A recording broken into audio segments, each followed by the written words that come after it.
আপনি বসুন। এই রাস্তাটা জনগণের অনেক দিনের দাবি। ওই রাস্তার জন্য এই গ্রামের জনগণের অনেক অসুবিধা হচ্ছে। এই রাস্তার জন্য যদি আমার জীবনের রাস্তা পাল্টে ফেলতে হয়, তা স্বেচ্ছায় আমি মেনে নিতে রাজি। দাদা, আপনি কি বলছেন? আপনি গ্রাম ছেড়ে চলে গেলে ওরা এই গ্রামটাকে শ্মশান করে দেবে, গ্রামের মানুষকে ওরা জ্বালিয়ে পুড়িয়ে ছারখার করে দেবে। না, যে একতা আমি গ্রামের মানুষের মধ্যে সৃষ্টি করেছি, সে একতাবদ্ধ থাকলে গ্রামের মানুষের কেউ কোনো ক্ষতি করতে পারবে না। টাইগার, আমি তোমার শর্তেও রাজি। দাদা, আর একবার ভেবে দেখলে হতো না?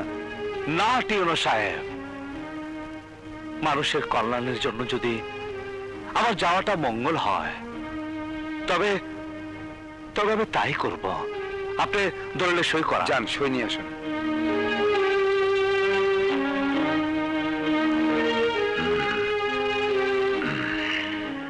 দাঁড়াও ভাইজান, বাবার সম্পত্তিতে মেয়েরও নিশ্চয় অংশীদারিত্ব আছে?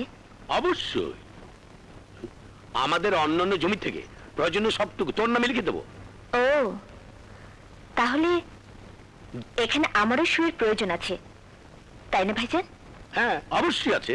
তাহলে সই করার আগে আমারও একটা শর্ত আছে। আমার তো আর কিছুই নেই, সবই দিয়ে দিয়েছি, শুধু আমি ছাড়া। আমি তোমাকেই চাই।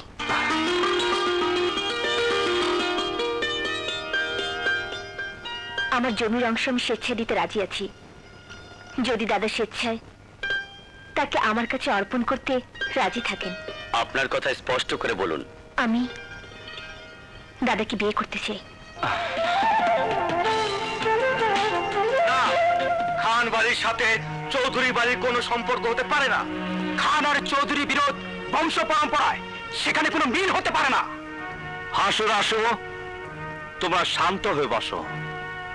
আমার দাদিমা চেয়েছিল খানদের সাথে চৌধুরী পরিবারের একটা মিলন ঘটুক, কিন্তু ষড়যন্ত্র করে তারা সেটা নষ্ট করে দিয়েছে।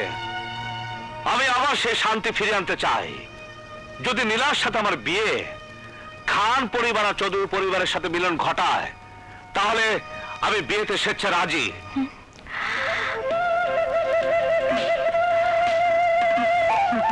তবে এই গ্রাম আমি সেদিনই ছেড়ে যাব এবং বিয়ে আমি সেদিনই করব যেদিন এই গ্রামের মানুষের রাস্তা তৈরি হয়ে যাবে। আরে পিঙ্কি, তুই কখন এলি? অনেকক্ষণ যাবত তোর জন্যই অপেক্ষা করছি। তা হঠাৎ কি মনে করে? আর বলিস না, বাবা আমার বিয়ে ঠিক করে ফেলেছে। এ তো খুব খুশি খবর।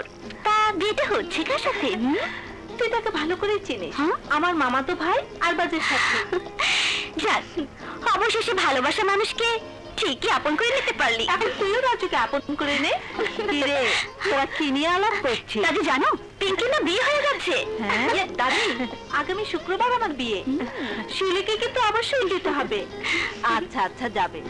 শিউলি, দাঁড়িয়ে দাঁড়িয়ে আলাপ করবি নাকি ওকে কিছু খেতে দিবি? না দাদি, আজ আর কিছু খাবো না, আমাকে এক্ষুনি যেতে হবে। আসি দাদি। আচ্ছা।